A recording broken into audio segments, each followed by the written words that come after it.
Selamat hari Minggu. Penyertaan Tuhan yang sempurna selalu memberi kita kekuatan dan semangat dalam menjalani kehidupan kita. Sepanjang bulan Agustus ini kita sudah sama-sama belajar mengenai double blessing atau berkat ganda. Saya yakin kita sudah sama-sama belajar bagaimana Tuhan bekerja memberkati kita agar kita juga bisa memberkati sesama kita.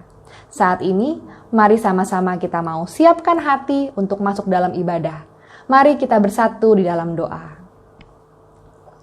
Tuhan Yesus Kristus, terima kasih ya Tuhan untuk penyertaan-Mu dalam kehidupan kami. Terima kasih Tuhan buat segala berkat, kesehatan yang sudah Tuhan limpahkan kepada setiap kami.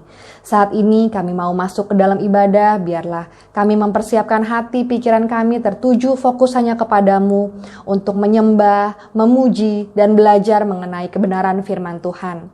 Kami berdoa memberkati setiap pribadi yang ikut dalam ibadah ini ya Bapa, dan juga untuk Pastor Romi Matulesi yang akan menyampaikan kebenaran firman Tuhan, serta setiap pelayan Tuhan yang turut ambil bagian, biarlah semuanya diberkati. Biarlah hanya nama-Mu yang ditinggikan dalam ibadah ini ya Tuhan Yesus, dan kami buka ibadah ini dari awal sampai akhirnya hanya di dalam nama Tuhan Yesus Kristus. Haleluya. Amin. Selamat beribadah. Haleluya, terpujilah nama-Mu Tuhan, sebab Engkau Tuhan yang sanggup melakukan segala perkara untuk kebaikan kita yang mengasihi Dia. Amin. Sama-sama kita katakan, apa yang tak pernah dilihat mata dan tak pernah didengar telinga dan tak pernah timbul di dalam hati, semua disediakannya bagi yang mengasihi Dia. Allah sanggup melakukan segala perkara, dulu, sekarang, dan selamanya. Kuasanya tidak berubah. Allah sanggup melakukan segala perkara, dulu, sekarang, dan selamanya. Kuasanya tak berubah. Oh, oh. Yesus Tuhan. Mari setiap kita yang percaya kembali sama-sama kita mengatakan, apa yang tak pernah dilihat mata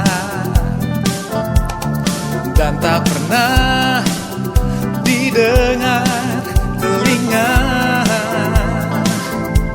dan tak pernah timbul di dalam hati, semua disediakannya bagi yang mengasihi Dia. Oh, oh. Allah sanggup melakukan segala perkara, dulu, sekarang, dan selamanya. Kuasanya tidak berubah. Allah sanggup melakukan segala perkara, dulu, sekarang, dan selamanya. Kuasanya tak berubah. Oh, oh, oh. Terpujilah Engkau Tuhan, Engkau Tuhan yang sanggup melakukan segala perkara, dan kami percaya Tuhan, Engkau Allah yang turut bekerja di dalam setiap kehidupan kami, sehingga kami orang-orang yang percaya, anak-anak yang dikasihi Tuhan, ketika kami percaya kepadamu Tuhan, kami menerima semua kemenangan, kami menerima setiap keselamatan yang telah Tuhan sediakan bagi kami. Thank you Jesus, terima kasih Tuhan. Haleluya. Allah sanggup melakukan segala perkara, dulu, sekarang, dan selamanya. Kuasanya tidak berubah. Allah sanggup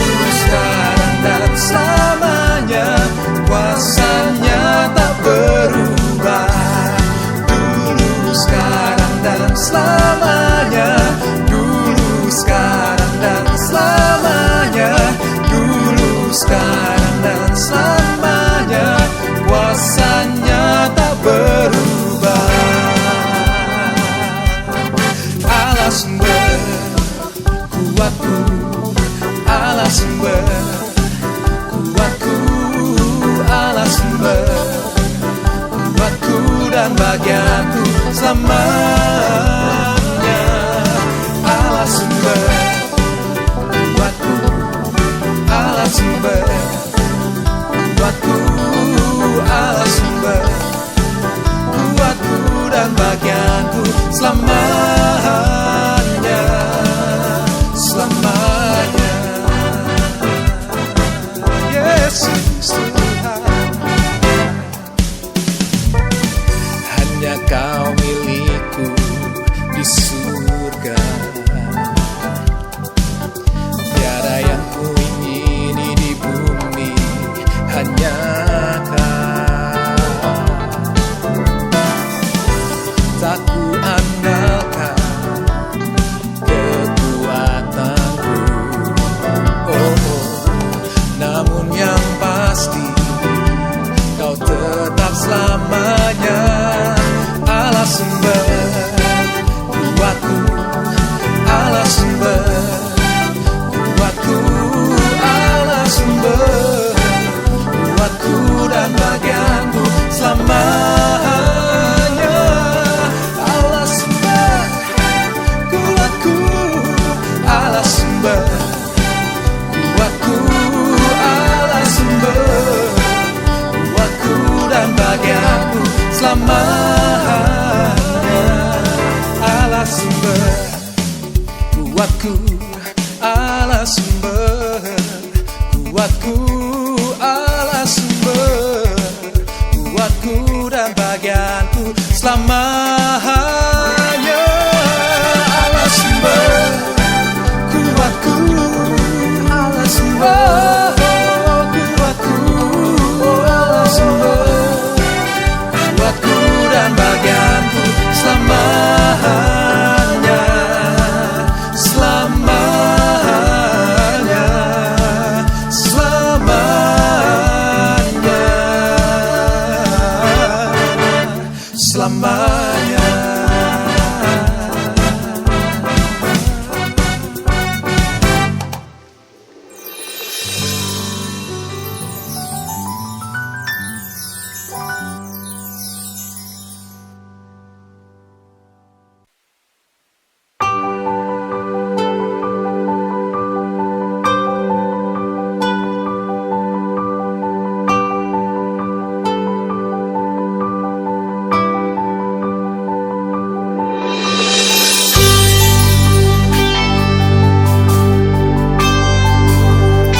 Di hadapan-Mu Tuhan, kami bawa hidup kami Tuhan, serahkan hidup kami seutuhnya di hadapan-Mu, dan kami mau mengikuti Yesus. Haleluya.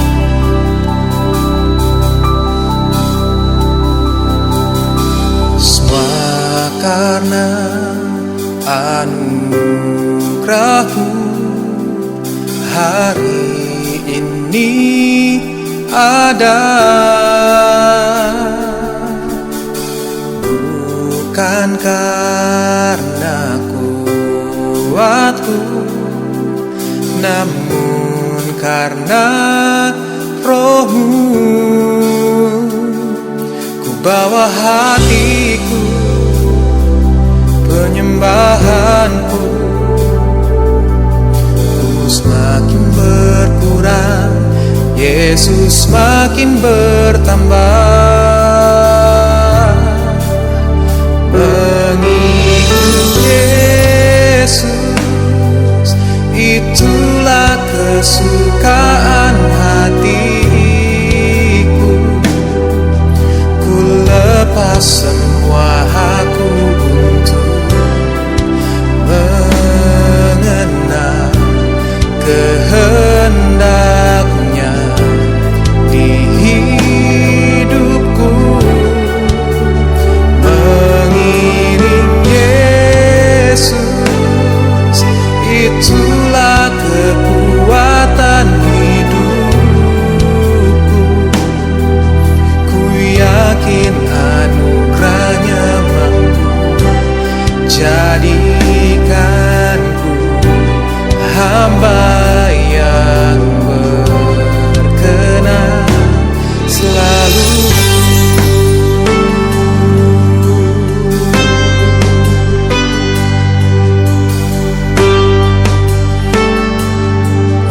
kita naikkan pujian ini di hadapan Tuhan.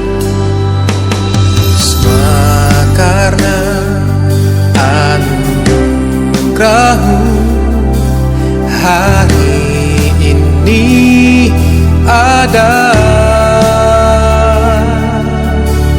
Bukan karena kuatku, namun karena Roh-Mu. Ku bawa hatiku, penyembahanku, ku semakin berkurang, Yesus semakin bertambah. Mengikut Yesus, itulah kesukaan hatiku. Ku lepas semua aku untuk mengenal kehendaknya di hidupku. Mengiring Yesus, itulah kekuatan hidupku. Ku yakin anugerah-Nya mampu jadikanku hamba yang berkenan selalu.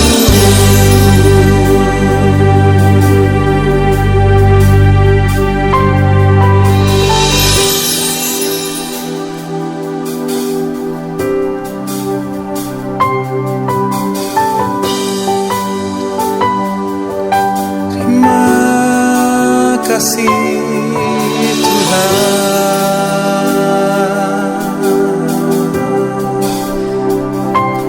pada hari ini Tuhan, kami menyatakan dari dasar hati kami mau mengikut Yesus seumur hidup kami Tuhan. Menyembah-Mu, menyenangkan hati-Mu, itulah kerinduan kami Tuhan. Kami lepaskan setiap ego kami, hak kami, untuk kami dapat mengenal Yesus lebih lagi. Terima kasih Tuhan.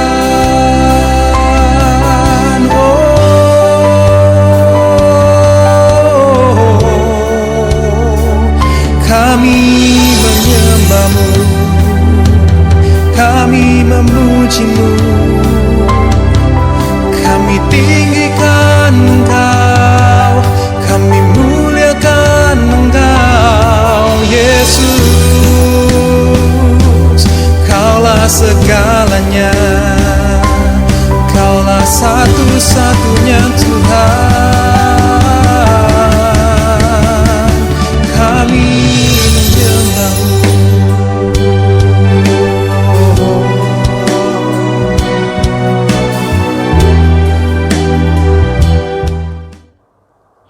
Halo Jemaat Zion Church terkasih, saat ini kita sama-sama mau berdoa bagi pokok doa yang telah disampaikan oleh saudara-saudara kita. Mari kita bersatu di dalam doa. Tuhan Yesus Kristus, kami mau menyampaikan beberapa pokok doa yang telah disampaikan oleh saudara kami ya Tuhan. Yaitu yang pertama, kami mau berdoa untuk saudara kami agar disembuhkan dari radang tenggorokan dan juga penyakit autoimun. Kami percaya ya Tuhan, darah Tuhan Yesus, bilur-bilur-Mu di atas kayu salib telah menyembuhkan dan memberikan kekuatan sehingga saudara kami ya Tuhan bisa pulih, bisa sembuh seperti sedia kala dan beraktivitas seperti biasanya. Kami juga mau berdoa untuk bayi saudara kami agar bertumbuh, berkembang secara sehat dan sempurna ya Tuhan, diberi kecerdasan dan juga kepandaian. Kami juga mau berdoa ya Tuhan Yesus untuk saudara kami agar diberikan kreativitas, agar bisa menemukan inovasi baru dalam bisnisnya ya Tuhan. Biarlah kiranya saudara kami senantiasa diberkati. Kami juga mau berdoa ya Tuhan untuk bangsa dan negara kami Indonesia. Biarlah Kau memberikan penyertaan, perlindungan untuk bangsa kami. Bangsa kami diberikan keamanan dan kedamaian. Berkati setiap pemimpin yang ada di bangsa kami untuk bisa menjalankan tugasnya dengan penuh kebijaksanaan dan hikmat dari Tuhan. Kami berdoa juga agar negara kami bisa keluar dari pandemi ini ya Tuhan Yesus dan pulih kembali seperti sedia kala. Selain itu ya Tuhan Yesus, kami juga mau mengucapkan syukur, terima kasih ya Tuhan untuk kesehatan yang selalu terjaga selama masa pandemi ini. Dan kami juga mau mengucap syukur ya Tuhan Yesus atas pemulihan pasca vaksin yang cepat ya Tuhan. Terima kasih ya Tuhan Yesus, terima kasih. Segala puji syukur, doa permohonan kami panjatkan hanya di dalam nama Tuhan Yesus Kristus. Haleluya. Amin. Saudara, dalam suatu komunitas pastinya akan ada suatu pertumbuhan yang menuju dampak yang positif. Seperti dalam cell group di Zion Church of Christ. Oleh karena itu, kami rindu mengundang setiap saudara untuk juga bergabung dalam cell group kami yang bernama iConnect yang saat ini diadakan secara online. Dalam iConnect, saudara nantinya juga akan mendapatkan informasi mengenai kegiatan gereja dan pastinya pertumbuhan rohani kita semua akan terpantau. Karena dari iConnect kita bisa bersaksi dan juga sharing tentang firman Tuhan secara lebih dalam lagi. Untuk informasi lebih lanjut, bisa menghubungi nomor di bawah ini. Ayat renungan minggu ini kita ambil dari Mazmur 111 ayat 10 yang berbunyi, permulaan hikmat adalah takut akan Tuhan, semua orang yang melakukannya berakal budi yang baik. Puji-pujian kepadanya tetap untuk selamanya. Mari sama-sama saya ajak saudara untuk membaca ayat renungan ini. 3, 2, ya. Mazmur 111 ayat 10. Permulaan hikmat adalah takut akan Tuhan. Semua orang yang melakukannya berakal budi yang baik. Puji-pujian kepadanya tetap untuk selamanya. Biarlah kita semua selalu takut akan Tuhan, membaca firman Tuhan, mengikuti firman Tuhan, sehingga kita mempunyai akal budi yang baik. Dan sekali lagi, hanya puji-pujian kepadanya untuk selama-lamanya. Mari kita angkat pujian berikut ini.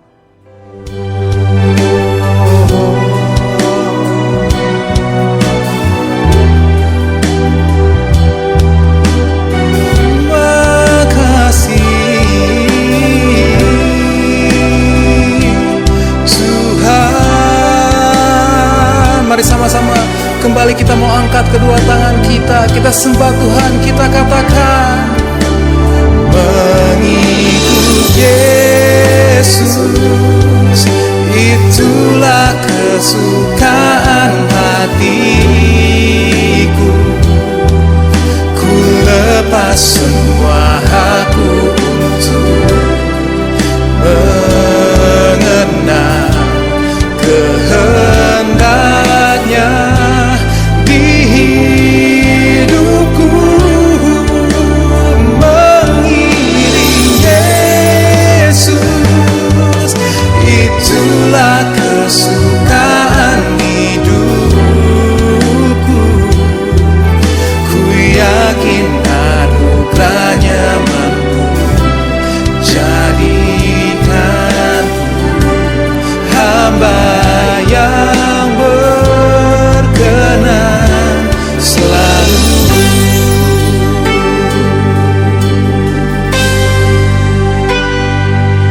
Terima kasih Tuhan.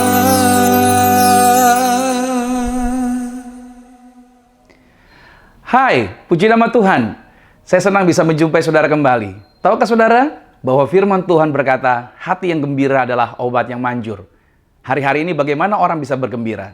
Tiada jalan lain adalah dengan mendengarkan kabar baik. Nah, ketika seseorang menerima kabar baik, maka dia dibuat sukacita. Karena firman Tuhan yang selalu diingatkan buat kita, bahwa firman Tuhan itu sanggup memerdekakan buat setiap kita. Merdeka dari rasa takut, merdeka dari rasa gelisah, merdeka dari segala ancaman dunia ini, dan merdeka dari apa yang setan katakan. Oleh sebab itu, Bapak Ibu Saudara yang kasih Tuhan, saya percaya hati kita terbuka hari ini untuk menerima kabar baik tersebut. Nah, sebelum kita masuk di dalam kebenaran firman Tuhan, saya mau ajak saudara untuk kita terlebih dahulu bersatu di dalam sakramen tubuh dan darah Tuhan Yesus. Saya harap saudara sudah menyiapkan yaitu sakramen tubuh dan darah Tuhan Yesus di tempat Anda masing-masing.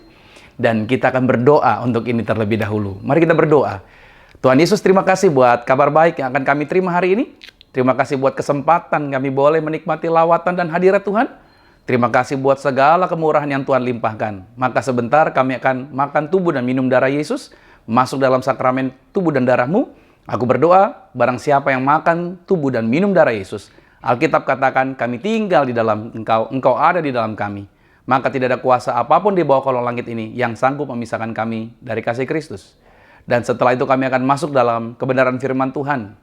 Sederhanakan setiap kata kalimat bahasa yang kupakai untuk menjelaskan setiap area firman Tuhan ini. Agar setiap anak-anak Tuhan menangkap dengan jelas, mengerti dengan benar, dan kami semua dapat mempraktekkannya di dalam kehidupan kami masing-masing. Terima kasih Tuhan Yesus. Karena itu juga kami berdoa, tutup bungkus semua yang mengikuti ibadah ini, dimanapun lokasi mereka berada, lawatan Tuhan tetap terjadi dan menjangkau setiap kami. Terpujilah nama Tuhan, dalam nama Yesus Kristus kita berdoa dan mengucap syukur, haleluya, amin. Satu firman Tuhan, sebelum kita masuk dan mengangkat roti ini, dikatakan demikian, Yohanes 14 pada ayat yang ke-15, jikalau kamu mengasihi aku, kamu akan menuruti segala perintahku. Ya, saudara kasih Tuhan, saya percaya dan yakin bahwa tidaklah mungkin kita dapat mengasihi Kristus kalau kita tidak terlebih dahulu menerima kasih Kristus. Saya berdoa dimanapun Anda berada di tempat Anda masing-masing, Anda telah menerima dan menyadari bahwa hidup ini karena kasih Kristus. Oleh sebab itu Tuhan menjaminkan buat setiap kita, kalau kamu mengasihi aku, kamu akan menuruti segala perintahku. Artinya, kalau kita benar-benar mengasihi Tuhan dan menyadarikan kasih itu, kita akan berjuang, kita akan all out melakukan apapun demi Yesus Kristus. Kita rela mengorbankan apapun demi Tuhan kita Yesus Kristus. Kenapa? Karena kita jatuh cinta sama Dia. Orang kalau jatuh cinta, rela melakukan apapun demi pribadi yang dia cintai. Saya berdoa buat saudara, agar saudara benar-benar jatuh cinta kepada Tuhan. Dan saudara melakukan apapun demi Dia. Karena saya yakin dan percaya, bicara berkat, sebelum kita melakukannya, Tuhan telah menjaminkan berkat itu bagi setiap kita. Mari saudara, kita mau angkat roti ini terlebih dahulu. Kita akan berdoa bagi roti ini. Bersama-sama dengan saya katakan, dalam nama Tuhan Yesus, inilah roti yang turun dari surga. Inilah tubuh Tuhan Yesus Kristus, tubuh yang tergantung di atas kayu salib, yang menjaminkan kami bersama dengan keluarga, kehidupan yang kekal di dalam kerajaan sorga. Untuk menyempurnakan agar tubuhku selalu sehat sempurna. Sempurna jiwa rohku dibangkitkan pada akhir zaman. Tubuh Tuhan Yesus Kristus yang telah tertombak, tertikam, tergantung di atas kayu salib. Agar kami mulai hari ini tidak akan terkapar di meja operasi. Maka mulai hari ini kami menang atas virus, bahkan virus maut, virus mematikan, virus yang menakutkan sekalipun tidak berkuasa atas tubuh kami. Dalam nama Tuhan Yesus, inilah roti yang turun dari sorga. Inilah tubuh Tuhan Yesus Kristus. Mari kita makan tubuh Tuhan Yesus Kristus.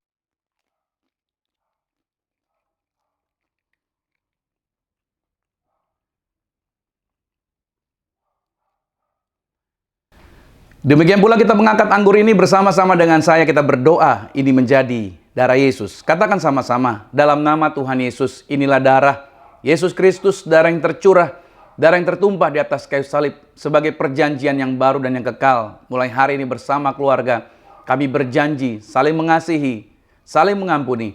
Kasih mula-mula selalu ada dalam rumah tangga kami.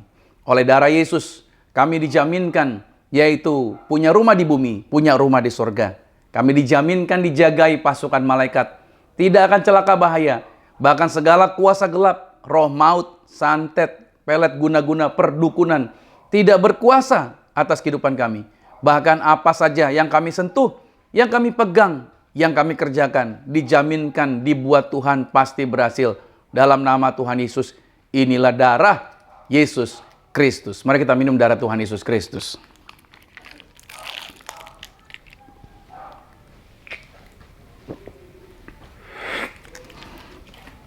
Saya mengajak saudara juga untuk kita berdoa bagi sakramen minyak ini di tangan saudara. Mari kita berdoa bersama-sama.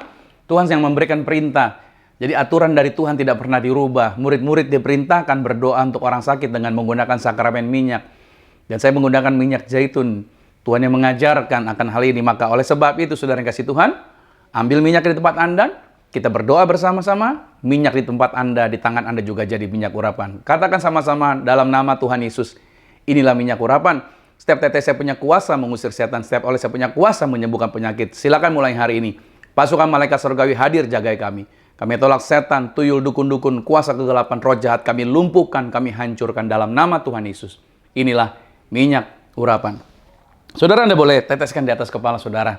Anda berdoa bagi keluarga Anda, bagi tempat Anda, bagi proyek Anda, bagi bisnis Anda. Lepaskan kata-kata berkat dari mulut saudara.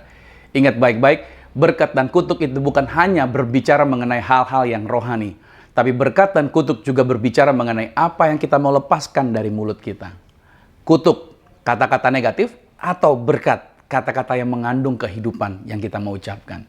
Puji nama Tuhan, dan sekarang kita sudah ada di minggu terakhir dari bulan Agustus. Tanpa terasa kita sudah sebulan lewati di bulan Agustus ini saudara. Berarti minggu depan kita sudah masuk di bulan yang baru. Nah saudara, di minggu yang terakhir ini saya dalam tema 1 bulan Agustus kita berbicara mengenai double blessing atau berkat ganda. Dan hari ini saya berbicara, saudara boleh siapkan catatan Anda dengan judul Don't Stop, Keep Moving. Jadi jangan berhenti, terus lakukan, terus lakukan. Nah apa yang kita harusnya tidak boleh stop dan apa yang harus kita terus lakukan. Baik, kita akan bahas di sepanjang beberapa menit ke depan. Saya akan menjelaskan area ini saudara. Nah di tahun 2018, negara Finlandia mendapatkan predikat sebagai World Happiest Country in the World. Ini menjadi menarik. Kenapa Finlandia dinobatkan menjadi negara yang paling bahagia di dunia? Ternyata salah satunya mengenai bagaimana cara orang Finlandia bisa sukses. Nah kalau orang Jawa punya filsafat alon-alon asal kelakon, orang Korea Selatan punya pedoman pali-pali, sedangkan orang Finlandia punya budaya atau punya filosofi disebut dengan sisu. Oke, sebagai jurus andalan mereka. Sisu memiliki makna yang sulit diterjemahkan ke bahasa lain. Gampangnya kira-kira seperti ini. Sisu mengandung arti bertahan, berusaha melewati batas, pantang menyerah hingga berhasil. Jadi, bagi orang Finlandia dengan semangat sisu, semua apapun bisa dicapai. Seberat apapun tantangannya, bahkan saat kelihatannya tidak ada peluang sama sekali. Nah, tidak lama setelah pecah Perang Dunia Kedua pada tahun 1939 sampai dengan 1940, Finlandia itu diinvasi oleh Uni Soviet. Tentara Uni Soviet 3 kali lebih banyak. Pesawat tempur mereka 30 kali lebih banyak. Dan jumlah tanknya 100 kali lipat dengan total pasukan militer Soviet sebanyak 2,5 juta personel. Sedangkan jumlah penduduk Finlandia 4 juta orang dengan pasukan militer yang ada hanya sebanyak 800.000 tentara. Akan tetapi, meskipun peluang menangnya sangat kecil, Finlandia mampu bertahan dan menjadi pemenang dalam perang musim gugur yang disebut dengan Winter War selama kurang lebih 4 bulan. Sebuah artikel di New York Times melaporkan bahwa keberhasilan rakyat Finlandia ditentukan oleh filosofi mereka, yaitu sisu. Sebagai jiwa orang Finlandia yang dianggap keras kepala, di mana mereka percaya bisa mengendalikan nasib buruk dengan membuktikan bahwa kondisi yang lebih buruk bisa dihadapi. Menarik ini. Nah saudara, situasi yang sama juga dijelaskan ternyata di dalam Alkitab. Mari saya ajak saudara untuk kita buka di dalam Injil Lukas pada pasal 18, ayat 1 sampai dengan ayat yang ke-8. Yesus mengatakan suatu perumpamaan kepada mereka untuk menegaskan bahwa mereka harus selalu berdoa dengan tidak jemu-jemu. Kata Yesus, dalam sebuah kota ada seorang hakim yang tidak takut akan Allah dan tidak menghormati seorang pun. Dan di kota itu ada seorang janda yang selalu datang kepada hakim itu dan berkata, belalah aku terhadap lawanku. Beberapa waktu lamanya hakim itu menolak. Tetapi kemudian ia berkata dalam hatinya, walaupun aku tidak takut akan Allah dan tidak menghormati seorang pun, Namun karena janda ini menyusahkan aku, baiklah aku membenarkan dia supaya jangan terus saja ia datang dan akhirnya menyerang aku. Kata Tuhan, camkanlah apa yang dikatakan hakim yang lalim itu. Tidakkah Allah akan membenarkan orang-orang pilihannya yang siang malam berseru kepadanya? Dan adakah ia mengulur-ngulur waktu sebelum menolong mereka? Aku berkata kepadamu, ia akan segera membenarkan mereka. Akan tetapi, jika anak manusia itu datang, adakah ia mendapati iman di bumi? Dalam Injil Lukas ini, Bapak Ibu Saudara yang kasih Tuhan, Yesus memuji seorang janda yang keras kepala dalam satu perumpamaan yang dijelaskan oleh Yesus. Wanita itu orang Yahudi, bukan orang Finlandia. Tetapi dia memiliki atau mempunyai sisu. Dia tidak berhenti mencari keadilan. Dia punya apa yang disebut sifat keras kepala yang kudus. Orang-orang seperti ini selalu percaya bahwa Tuhan bisa melakukan hal yang lebih besar dan lebih baik lagi.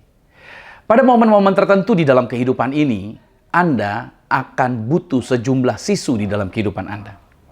Nah, saya tidak percaya pada nasib buruk. Saya tidak percaya itu. Walaupun hal buruk bisa saja menimpa orang baik. Kadangkala, hal-hal buruk itu diperparah dengan waktu yang tidak tepat. Kadangkala waktu nggak tepat terjadi hal yang buruk. Meskipun begitu, apa yang kita sebut nasib buruk, seringkali itu adalah hasil dari keputusan kita yang buruk atau kebiasaan kita juga yang buruk. Nah, kita tidak bisa mencegah hal-hal buruk. Tetapi kita memegang kendali atas reaksi kita terhadap situasi yang buruk tersebut. Nah, hidup akan memukul Anda seperti angin yang akan terus menerpa kita. Tetapi Anda punya pilihan. Anda bisa terus karena hidup ini memukul Anda, menjadi Anda terjerembab jatuh ke bawah, atau seperti tentara Finlandia dan si janda Yahudi. Anda bangun dengan ketetapan lebih besar untuk memperjuangkan keyakinan Anda. Nah, sedikit sisu dapat membantu Anda meraih keberhasilan di dalam kehidupan Anda. Saudara yang kasih Tuhan, ada sebuah istilah mengatakan, bijaklah memilih pertempuran Anda.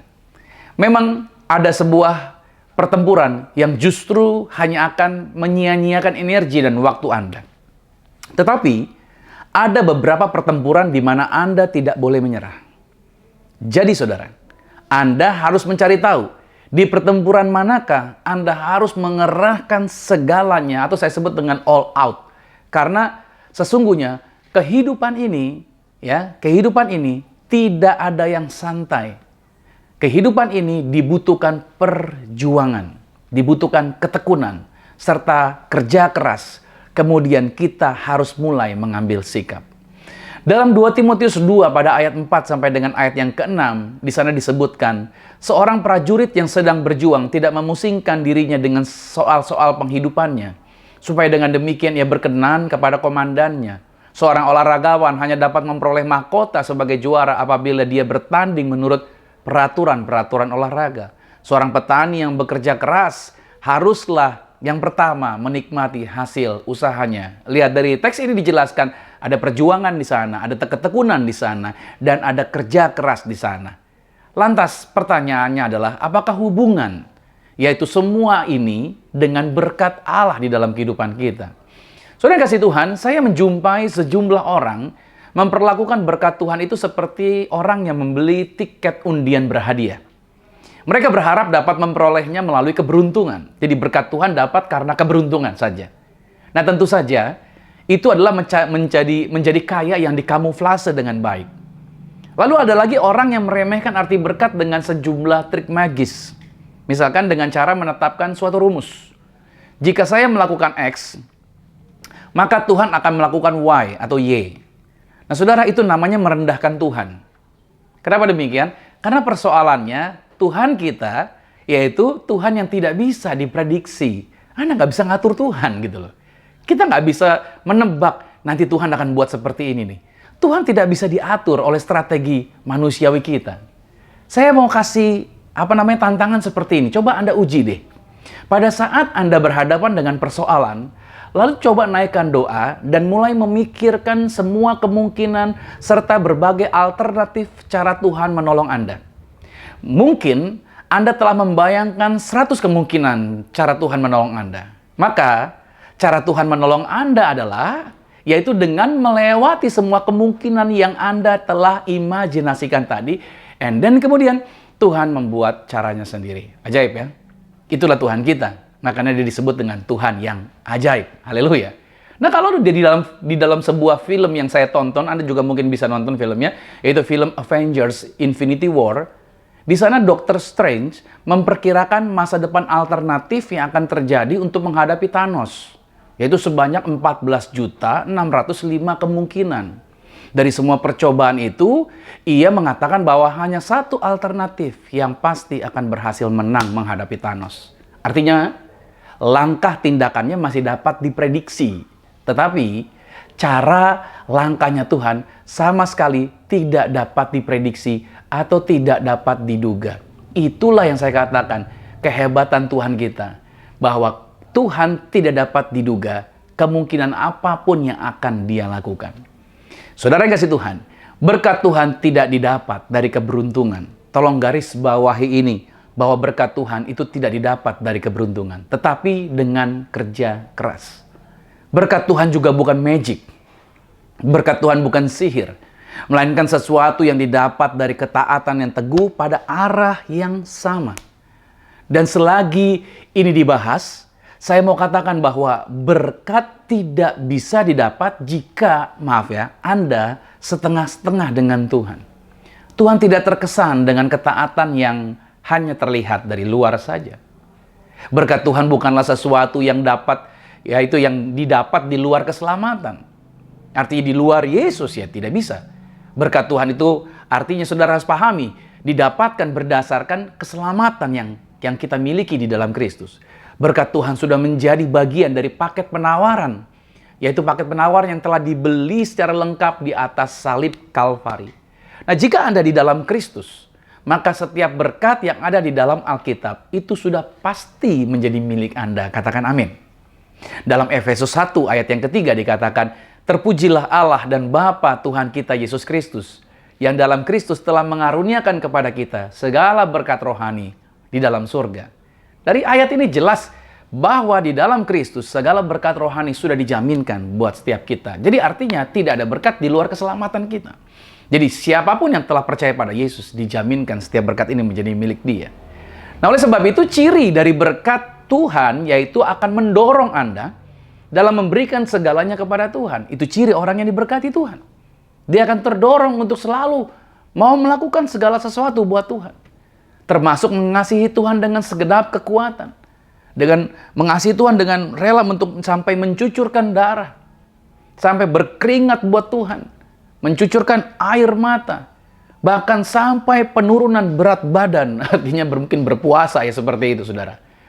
Artinya ada sesuatu yang kita rela lakukan buat Tuhan. Nah saudara, seorang ahli kimia dari Prancis yang bernama Louis Pasteur mengatakan, keberuntungan mendekat pada orang yang siap menerimanya. Jadi artinya keberuntungan bukan tiba-tiba datang, ya saya dapat keberuntungan, enggak. Artinya ada sesuatu action kita saudara. Ada sesuatu yang kita mau rela lakukan untuk kita dapat menerima keberuntungan tersebut. Nah dengan cara yang sama Tuhan akan memberkati orang yang berpeluh. Tuhan akan memberkati orang yang rela bersusah payah dalam memperjuangkan keyakinannya Dia. Nah, dalam saya mengembangkan dan membangun pelayanan gereja ini, saya harus berpikir keras. Yaitu konten khotbah yang ditayangkan setiap hari Minggu itu harus dipikirkan dengan baik sesuai dengan tema untuk bulan tersebut. Dan itu harus terhubung dengan tema selama 1 tahun. Antar judul tiap minggu harus bersambung, saling terkait. Seperti sedang menjahit suatu bahan pakaian, tujuannya agar jemaat dapat mengikuti urutannya dengan baik, sehingga pemahaman jemaat menjadi lengkap dan membawa mereka kepada pendewasaan rohani. Setiap kali menyusun materi yang akan disampaikan, saya harus duduk di depan laptop dan memikirkan setiap urutan kata-katanya agar tidak membosankan pada saat dipaparkan. Ditambah lagi literasi atau buku-buku bacaan yang saya targetkan dalam 1 bulan, saya minimal ada 2 buku yang sudah saya selesai baca. Nah, seringkali saya harus tidur larut malam dalam menulis bahan-bahan materi tersebut. Kemudian ditambah setiap kali syuting seperti hari ini, syuting video di rumah, persiapan yang tidak sebentar. Dan peralatan yang disiapkan juga tidak sedikit. Belum lagi saya juga harus memantau perkembangan jemaat melalui cell group yang kami bangun. Terkadang saya harus kurang tidur karena harus mendoakan jemaat dalam doa-doa pribadi.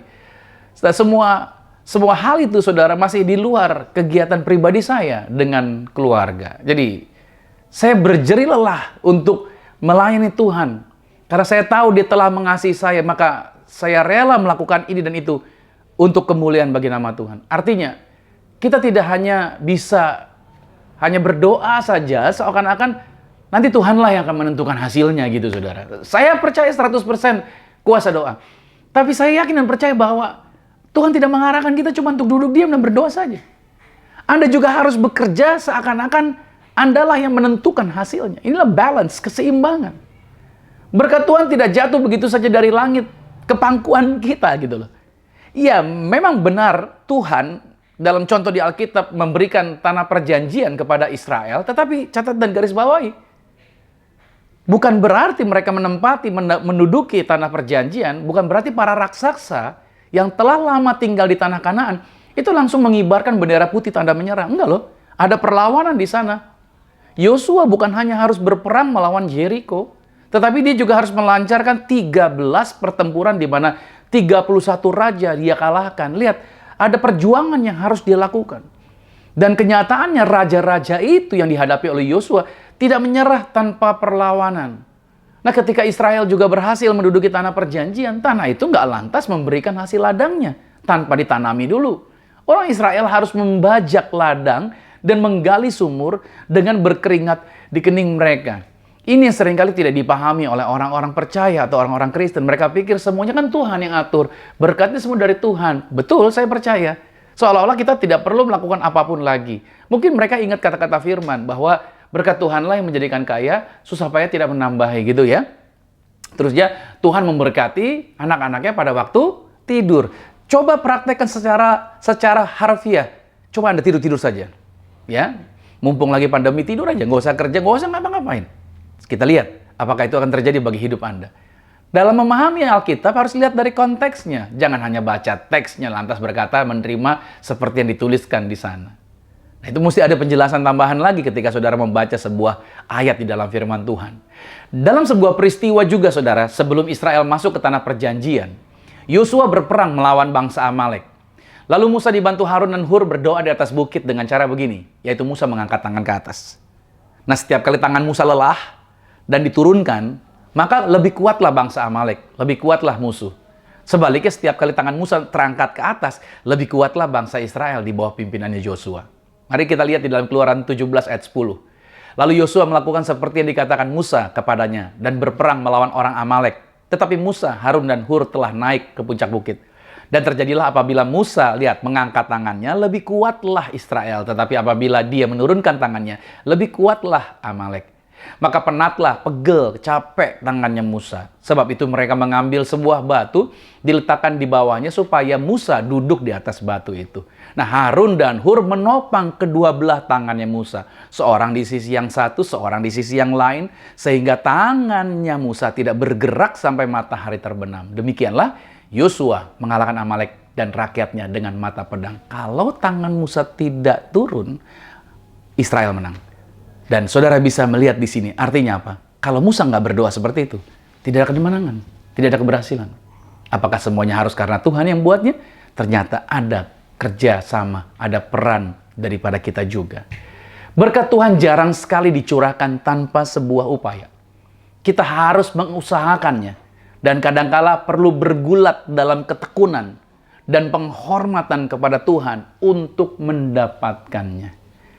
Dan mari kita melihat contoh ini, peristiwa berikutnya. Bagaimana seorang Yakub diberkati oleh Tuhan secara hebat.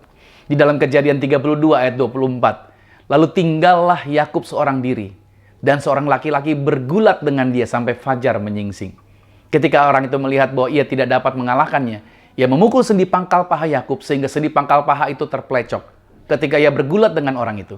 Lalu kata orang itu, biarkanlah aku pergi, karena fajar telah menyingsing. Sahut Yakub, aku tidak akan membiarkan engkau pergi, jika engkau tidak memberkati aku. Bertanyalah orang itu kepadanya, siapakah namamu? Sahutnya Yakub. Lalu kata orang itu, namamu tidak akan disebutkan lagi Yakub, tetapi Israel. Sebab engkau telah bergumul melawan Allah dan manusia, dan engkau menang. Bertanyalah Yakub, katakanlah juga namamu. Tetapi sahutnya, mengapakah engkau menanyakan namaku? Lalu diberkatinyalah Yakub di situ. Yakub menamai tempat itu Penil, sebab katanya, aku telah melihat Allah berhadapan muka, tetapi nyawaku tertolong. Dalam sebuah peristiwa ketika Yakub akan berjumpa dengan Esau, dia ketakutan dengan Esau karena dia pernah mengambil hak kesulungannya Esau. Dia juga pernah mengambil yaitu kacang merah. Ya, gara-gara kacang merah dia hak kesulungan itu telah diambil. Dia menipu ayahnya yaitu Ishak, sehingga berkat yang harusnya buat Esau itu telah diberikan kepada Yakub. Nah, saudara yang dikasih Tuhan, Anda bisa melihat di sini bahwa melalui kisah ini nama Yakub diganti menjadi Israel. Ya, nama Yakub dirubah menjadi Israel. Arti nama Yakub secara harfiah adalah memegang tumit kakaknya. Oke, yaitu Esau. Tetapi arti kiasannya adalah berarti pencuri. Saya suka bertanya-tanya begini, saudara. Apa sih yang dipikirin oleh Ishak sama Ribka sehingga mereka memberikan nama sama anak mereka demikian?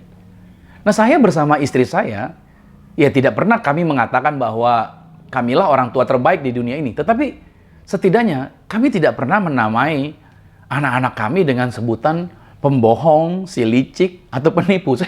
Kita memberi nama anak, kita benar-benar cari tahu artinya apa ya kalau nama ini ya. Kami nggak mau sembarangan kasih nama anak. Jujur, 4 orang anak-anak kami semuanya ada artiannya. Jadi kami tidak mau sembarang kasih nama anak kami. Nah, dalam budaya Yahudi, menamai anak adalah tindakan profetik. Aneh kan kalau Ishak beri nama ini? Nah, sebuah nama adalah awal cerita. Nah, malangnya bagi Yakub, orang tuanya memberikan nama yang harus dia hidupi. Nah, dari sekian banyak kesalahan-kesalahan yang dibuat oleh Yakub, Yakub mempunyai satu sifat yang bisa menutupi kekurangannya. Yakub memiliki sisu, itu yang kita bahas dari awal. Seperti orang Finlandia tadi. Itu dibuktikan dari pertarungannya dengan Tuhan. Dan dia tidak mau menyerah walaupun situasinya tidak memungkinkan untuk menang. Dan Yakub harus membayarnya sampai kaki terpelecok. Ia menjadi cacat seumur hidup. Saudara kasih Tuhan, cacatnya Yakub membuat perubahan yang luar biasa atas diri dia. Saudara, Anda pernah punya luka nggak? Anda pernah punya cacat nggak atas tubuh Anda? Coba lihat baik-baik. Justru sebenarnya luka yang ada itu bukan sekedar luka yang memalukan, tapi luka itu adalah momen di mana perubahan terjadi atas kehidupan kita. Ada orang yang bisa memiliki sejarah, luka di bahunya, ini pada waktu perang di mana, luka di sini pada waktu kejadian apa, luka di sini pada waktu memperjuangkan sesuatu. Ada orang yang mungkin juga dia mengalami momen pada waktu dia kecelakaankah, pada waktu dia mengalami operasi yang salahkah. Itu menjadi momen untuk dia titik balik dia, untuk mengalami perubahan. Dan ketika dia melihat kondisinya, dia selalu mengingat kembali bahwa inilah perubahan, momen di mana saya melangkah maju, bukan untuk melangkah mundur. Apa yang membuat Yakub terus berjuang dalam pertarungannya berhadapan dengan Tuhan? Yakub menghargai berkat Tuhan di atas segalanya. Dia bukan hanya mau memperjuangkannya saja, tetapi bahkan dia rela mati untuk berkat Tuhan itu. Sekali lagi saudara, berkat Tuhan adalah anugerah dari Tuhan. Anda tidak bisa mengusahakannya. Tetapi, maukah Anda mempertaruhkan nyawa Anda atau bagian tubuh Anda demi mendapatkan berkat Tuhan tersebut? Maukah Anda berjuang semalaman dan meraihnya? Maukah Anda berjuang sampai akhir? Dan ketika Anda mungkin mengalami kelemahan atau mungkin Anda terjatuh, Anda bangkit kembali gitu loh saudara. Terus menerus sampai Anda mendapatkannya. Ya kan? Dijatuhin lagi, ya kan? Bangkit lagi, terus menerus lakukan seperti itu. Gak mau menyerah sampai Anda mengalami kemenangan. Itu seperti film superhero Doctor Strange dalam menghadapi monster kegelapan Dormammu. Itu dia lakukan ulang lagi, kalah, maju lagi, kalah, maju lagi, begitu terus. Nah saudara, pertempuran tersulit seringkali justru memberikan pelajaran-pelajaran yang paling sulit. Satu pelajaran yang tidak akan pernah Anda lupakan ketika Anda berhadapan dengan peristiwa-peristiwa tertentu. Keengganan Yakub untuk tidak mau melepaskan Tuhan sebelum Tuhan memberkati Yakub terbukti menjadi titik terendah atau titik nadir, titik balik dalam kehidupan Yakub. Momen itu tidak hanya mengubah arah hidupnya Yakub, tetapi juga membuat Tuhan mengubah namanya Yakub menjadi apa? Israel. Dan selebihnya, sejarah telah menuliskan perjalanan Israel yang luar biasa. Momen pergulatan dalam kehidupan di masa pandemi ini juga merupakan titik balik bagi setiap orang percaya untuk mengubah arah hidupnya. Keadaan yang sulit ini menjadi titik terendah untuk yaitu hanya mau berpegang pada Tuhan dan tidak ingin melangkah tanpa berkat yang datangnya dari Tuhan. Kita harusnya melangkah hanya karena berkat Tuhan. Momen di saat pandemi ini membuat kita rela menanggalkan kenyamanan yang dunia tawarkan dan kita mau bergerak ke tujuan yang semula Tuhan telah rancangkan bagi kita masing-masing. Saudara, filosofi Sisu yang dipercaya oleh orang Finlandia itu merupakan sebuah pola pikir atau mindset untuk menghadapi kesulitan dan tantangan yang sangat ekstrim. Pola pikir itu akan membantu melewati apa yang dianggap sebagai batas maksimal dan yang kita bisa. Sisu membawa kita menuju sesuatu yang lebih besar dari apa yang bisa kita bayangkan dan bisa kita lakukan. Saudara, kalau Anda menghadapi situasi berat, maju saudara. Hadapi. Jangan Anda kabur dari masalah. Jangan Anda kabur dari persoalan. Anda harusnya percaya bahwa kemenangan bisa menjadi milik Anda. Anda harus maju dan berjuang. Karena Tuhan tidak pernah membiarkan Anda sendirian. Nah, pertanyaan ini bagaimana melatih kegigihan dalam menghadapi kesulitan dan tantangan-tantangan di dalam kehidupan kita. Khususnya di situasi yang saat ini sedang kita hadapi. Bagaimana melatih kegigihan ini dalam menghadapi kesulitan dan tantangan. Yang pertama saudara adalah lupakan masa lalu, pandang masa depan. Saya ulangi, lupakan masa lalu, pandang masa depan. Filipi 3 ayat 13 dikatakan begini. Saudara-saudara, aku sendiri tidak menganggap bahwa aku telah menangkapnya, tetapi ini yang kulakukan. Aku melupakan apa yang telah di belakangku dan mengarahkan diri kepada apa yang di hadapanku. Dan berlari-lari kepada tujuan untuk memperoleh hadiah, yaitu panggilan sorgawi dari Allah dalam Kristus Yesus. Seperti saya kasih contoh ini, saudara. Orang yang melakukan olahraga maraton lari 10 km.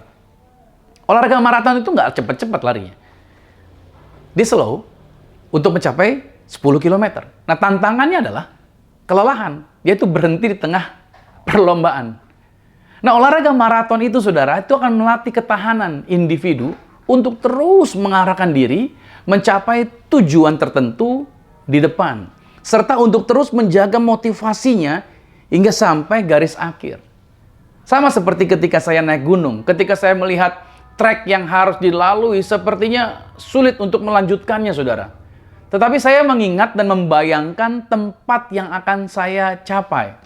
Itulah yang akhirnya memberikan semangat lagi untuk saya sampai ke puncak. Jadi saya membayangkan saya akan sampai ke tempat itu. Dan itu yang membuat saya melihatnya ke depan. Saya tidak melihat ke belakang. Saya melihat bahwa tempat itu akan saya sampai ke tempat itu. Saya akan sampai ke tempat di sana dan saya akan bisa berdiri di puncaknya. Nah, jadi Paulus mengingatkan agar kita melupakan masa lalu kita. Dan kita mulai memandang masa depan Anda yang ada bersama dengan Yesus. Tahulah saudara bahwa iblis ingin Anda nostalgia dengan masa lalu. Karena iblis takut akan masa depan. Masa depan iblis sudah pasti. Ia akan dihukum dan dihancurkan. Jadi, jika iblis coba mengingatkan Anda akan masa lalu, lawanlah dia dengan mengingatkan kepastian masa depannya.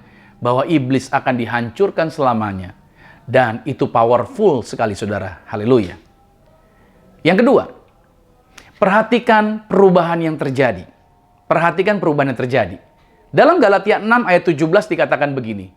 Selanjutnya, janganlah ada orang yang menyusahkan aku, karena pada tubuhku ada tanda-tanda milik Yesus.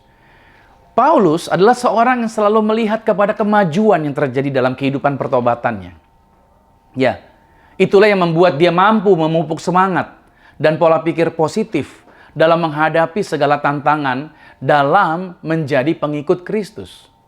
Hal itu jugalah yang ia ajarkan kepada para muridnya, sehingga walaupun ada siksaan dan rintangan, Paulus tidak pernah mundur, melainkan selalu mencari jalan lagi untuk terus mengembangkan pelayanannya. Sekarang saya tanyakan kepada saudara, kemajuan apa saja yang sudah kita capai sampai hari ini? Oke, coba Anda cek lagi. Perubahan positif apa yang sudah terjadi? Karena ketika Anda melihat itu dapat menjadi modal untuk terus maju, untuk kita terus maju, walaupun harus berhadapan dengan segala tantangan. Nah, dengan berprinsip kalau sebelumnya Tuhan pernah menolong saya, nah, perkatakan ini, kali ini pun Tuhan akan tetap tolong dan membuat Anda mengalami kemenangan. Amin. Yesaya 41 ayat 10 berkata, "Janganlah takut, sebab aku menyertai engkau. Janganlah bimbang, sebab aku ini Allahmu. Aku akan meneguhkan, bahkan akan menolong engkau. Aku akan memegang engkau dengan tangan kananku yang membawa kemenangan." Tuhan tidak akan membiarkan Anda sendirian. Lihat kemajuan yang sudah terjadi atas hidup Anda. Teruslah berjuang maju. Kalau Tuhan pernah menolong, Dia terus akan menolong Anda. Dan yang terakhir, yang ketiga adalah contohlah mereka yang telah berhasil. Itu kita perlu melihat. Ibrani 4 ayat 14 dikatakan, "Karena kita sekarang mempunyai imam besar agung yang telah melintasi semua langit, yaitu Yesus anak Allah. Bahkan, baiklah kita teguh berpegang pada pengakuan iman kita. Sebab imam besar yang kita punya bukanlah imam besar yang tidak dapat turut merasakan kelemahan-kelemahan kita. Sebaliknya, sama dengan kita, Ia telah dicobai, hanya tidak berbuat dosa." Lihat keberhasilan Yesus. Sebab itu, marilah kita dengan penuh keberanian menghampiri tahta kasih karunia, supaya kita menerima rahmat dan menemukan kasih karunia untuk mendapatkan pertolongan kita pada waktunya. Lihat, kita perlu mencontoh dari mereka yang telah berhasil. Saudara, jangan keliru mengartikan sebuah keberhasilan. Orang yang berhasil bukan berarti dia tidak pernah gagal. Bahkan orang sukses yang hebat itu dihasilkan dari kegagalan-kegagalan yang pernah dia hadapi. Thomas Alva Edison membuktikan dalam menemukan lampu pijar itu melalui rangkaian percobaan yang gagal lebih dari 2000 kali. Tetapi Thomas Alva Edison tidak pernah menganggap kegagalan tadi sebagai alasan untuk berhenti, melainkan ia meresponinya sebagai 2000 penemuan yang bukan untuk membuat lampu. Contoh lain adalah Yesus memiliki 12 murid, dan salah satunya adalah iblis yang menjual Yesus dengan imbalan 30 keping perak. Salah satu murid yang lain menyangkalnya sebelum ayam berkokok, dan yang lain melarikan diri meninggalkan Yesus. Apakah itu berarti pelayanan Yesus gagal? Ternyata tidak. Justru karena pengkhianatan Yudas, Yesus mendapatkan jalannya menuju Kalvari. Karena penyangkalan Petrus, maka Yesus dapat menuntun mereka untuk dapat menjadi gembala yang tekun memelihara domba-dombanya. Juga karena murid-muridnya yang melarikan diri, Yesus dapat mengajarkan kepada setiap kita arti daripada mengasihi yang sesungguhnya. Yesus pasti memampukan Anda untuk berhasil melewati setiap tantangan yang ada, agar kehidupan Anda dapat selalu menjadi berkat. Ada amin.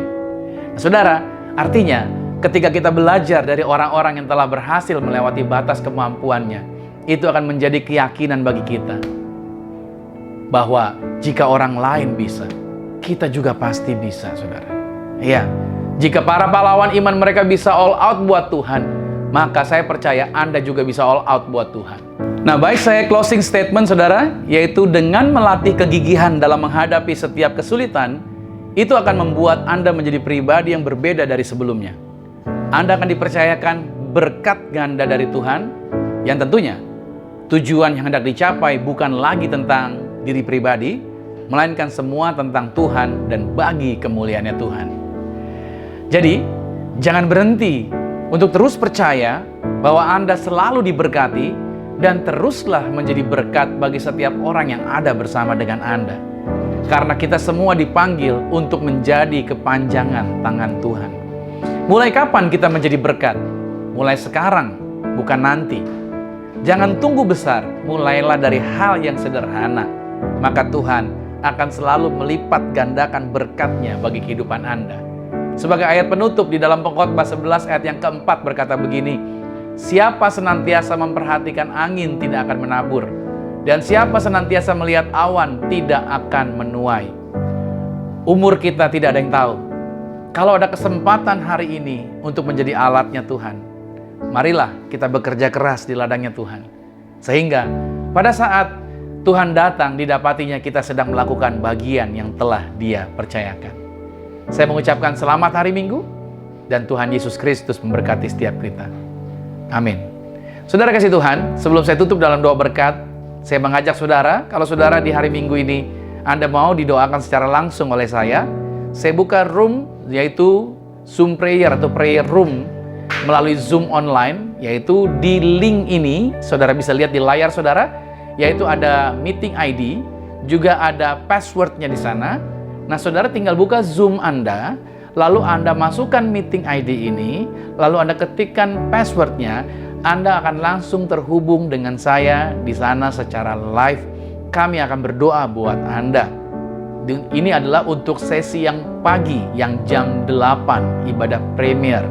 Nanti jam 9 lewat, jam 9 lewat, saya akan buka ruangannya, dan saya akan berdoa buat Anda di sana secara live. Jadi saya tunggu saudara, untuk saya berdoa di sana buat saudara. Mari kita tutup ibadah ini. Tuhan Yesus, terima kasih buat anugerah-Mu, buat kebaikan, buat kemurahan yang Tuhan limpahkan. Kami mensyukuri sepanjang bulan Agustus ini, kami belajar tentang double blessing, kami belajar tentang berkat itu sendiri. Kami percaya bahwa Tuhan memberkati kami untuk menjadi bagian kepanjangan tangan-Nya Tuhan. Berkati setiap anak-anak Tuhan yang hadir hari ini, yang mengikuti ibadah ini dimanapun mereka berada, mereka semuanya terberkati dengan acara ini. Berkati juga setiap tangan-tangan yang sudah terlibat membantu pelayanan ini, apapun yang mereka korbankan digantikan yang luar biasa. Berkat Tuhan tidak pernah kurang, berkat Tuhan selalu berlimpah atas kehidupan mereka. Dan Tuhan Yesus, aku berdoa bagi mereka yang sedang sakit, mereka mengalami mujizat, mereka disembuhkan, dipulihkan. Apapun ekonomi mereka, Tuhan pasti kami percaya ekonomi kami semua diberkati Tuhan. Kami berdoa buat pemerintah, kami buat bangsa Indonesia. Doa kami Indonesia maju, bisa melewati situasi ini dan menjadi Indonesia yang maju, Indonesia yang berbeda. Terima kasih Tuhan Yesus, dan berkati gereja kami, Zion Church of Christ, gereja dimulai maju, gereja ini menjadi gereja yang diberkati. Bagi setiap pemirsa melalui siaran-siaran YouTube kami, melalui pelayanan-pelayanan kami, biarlah pelayanan ini menjadi berkat, dan Tuhan yang kirimkan orang-orang yang tepat untuk melayani bersama-sama dengan kami di gereja ini, orang-orang yang the best, orang-orang yang terbaik, Tuhan telah sediakan untuk melayani bersama-sama dengan kami. Dan saatnya kami akan mengakhiri, kami terima berkat-berkat Tuhan kekasih Kristus. Aminkan berkat ini. Diberkatilah engkau di dalam usahamu, diberkatilah engkau di dalam pekerjaanmu, diberkatilah engkau di dalam segala aktivitasmu. Apapun yang kau pegang, kerjakan di dalam kekudusan. Tuhan senantiasa memberkati engkau. Tuhan menghadapkan wajahnya kepadamu. Tuhan menyinari engkau dengan wajahnya dan memberikan engkau shalom-Nya, damai sejahteranya. Mulai hari ini sampai nanti Tuhan datang menjemput Anda dan saya, keluargamu dan keluargaku, kita semua nantinya sama-sama menjadi warga kerajaan sorga yang percaya. Sama-sama dengan saya katakan amin. Selamat hari Minggu dan sampai jumpa minggu depan. Tuhan Yesus Kristus memberkati setiap kita. Amin. I hear the voice of love calling me home to where I belong.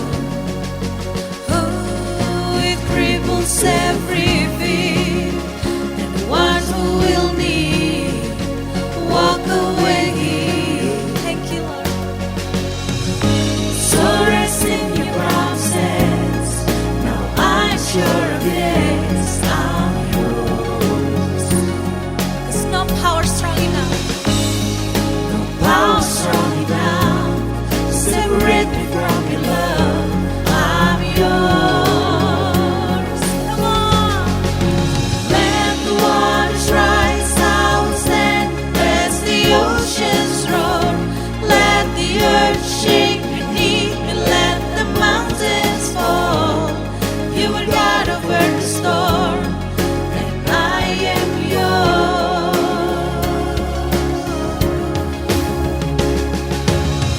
Even the thunder and the wind obey at the command of my Father. Father, I set my feet upon your mighty name. So let the rain fall